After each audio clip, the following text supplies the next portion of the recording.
Hi, Jenna. This is a recap of one of your swings the other day. You'll see here that the exit velocity was 63 miles an hour and the potential distance is listed as 110. That's based on how the ball comes off the bat.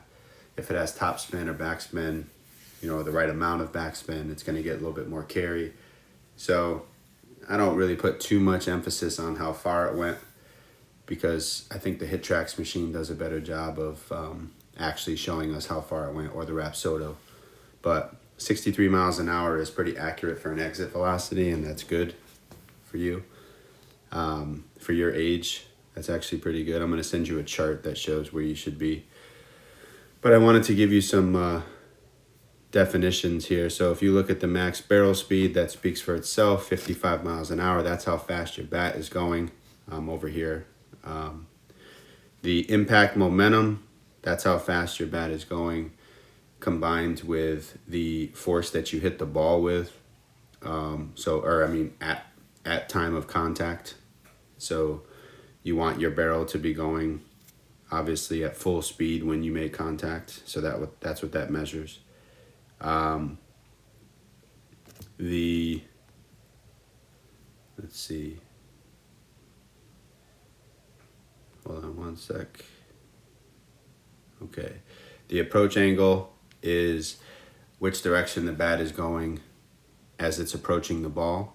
So obviously the bat starts above your shoulder, so it works down behind you, and then we want it to be coming up through the ball. Now I'd like to tell you that there's a specific approach angle that is best, but honestly that is pitch dependent. So if a pitch is down, your approach angle may be a little bit higher so that the ball can be elevated on a line drive trajectory. If the pitch is a little bit higher in the zone, your approach angle will tend to be a little bit lower.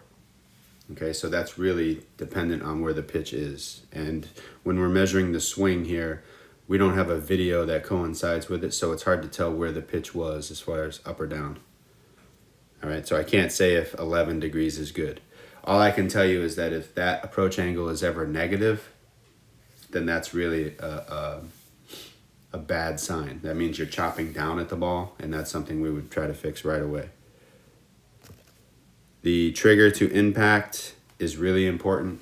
That talks about once your swing is started, how long does it take for the barrel to get started from behind you and get around into the zone and to contact. Okay? That we want that number to be lower and lower as we train. Okay? Again, you'll get a chart as to what's appropriate for all these numbers, but I want you to know what they mean.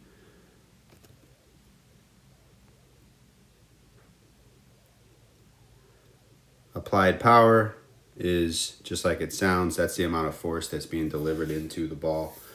Max acceleration, that's how fast the barrel gets up to speed. When at its fastest, how it's different than barrel speed. Max acceleration is the process of speeding up. Okay. And then max hand speed is how fast your hands are moving. That's kind of a misleading number. I try not to focus too much on the hand speed. It is important that you're turning your trunk, and to me, the hands stay back on the right side of your body the whole time if you're a right-handed hitter. And so max hand speed, I don't want anyone to think that the hand speed should be across your chest or towards the ball. Like, that's not a good thing. So I don't focus a lot on that number. Speed efficiency, that just means your swing is not choppy, not segmented. Once it starts, it's smooth all the way through. That's 100%. It's always 100. Hand cast distance, this can be really, really important. Zero is probably what we want most of the time. Occasionally on a pitch that's away from you, we don't mind seeing there a little bit of a hand cast distance. In other words, your hands move away from your body a tad so that you can reach an outside pitch. On occasion, you have to extend. The barrel will extend your arms, and hands will move away from your body on occasion for pitches that are away from you.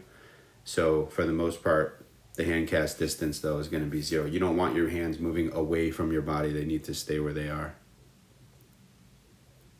And then distance in the zone is how long the barrel is in the hitting zone. And of course, that's really important because the earlier you can get on plane and the longer you can keep it on plane, the better chance you have of making good solid contact and improving your smash factor. The chopping down and across that we've talked about in the past really inhibits your distance in the zone or decreases that number, and that's a bad thing. We don't want to go in and out of the zone quickly. We want to go in the zone and stay through the zone for a long time.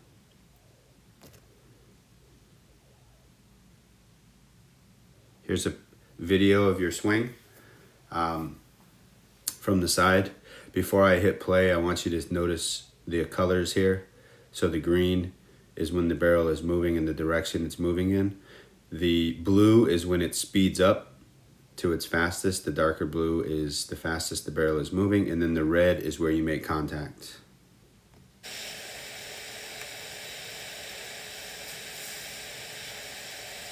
So there's your swing, and then here's your swing from the back. You'll see that it's a little bit down and across, all right? Or a little bit down to, and then up through. So we want to be careful that, we want to make sure that we keep that arc nice and tight.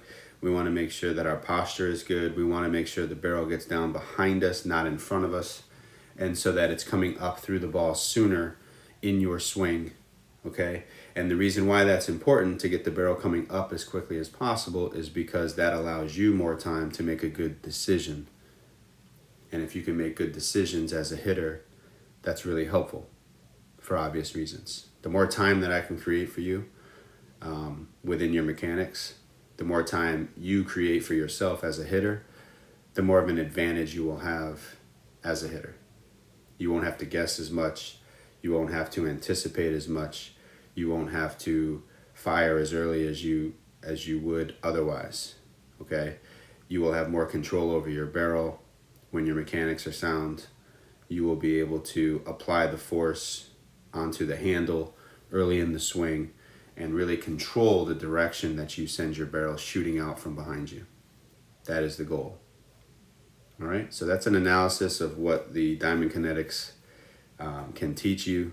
It's helpful in many ways. As you know, these types of measurements is not an end-all be-all to hitting. This is just a good assessment tool to help us with some metrics that can potentially lead to better on-field performance because you will improve your overall mechanics based on those metrics, which gives you a more efficient swing, and your swing will be tailor-made to your body type, your physical attributes, and your ability to move within those within your talent level. So hopefully all that makes sense, and I will see you soon. Great job.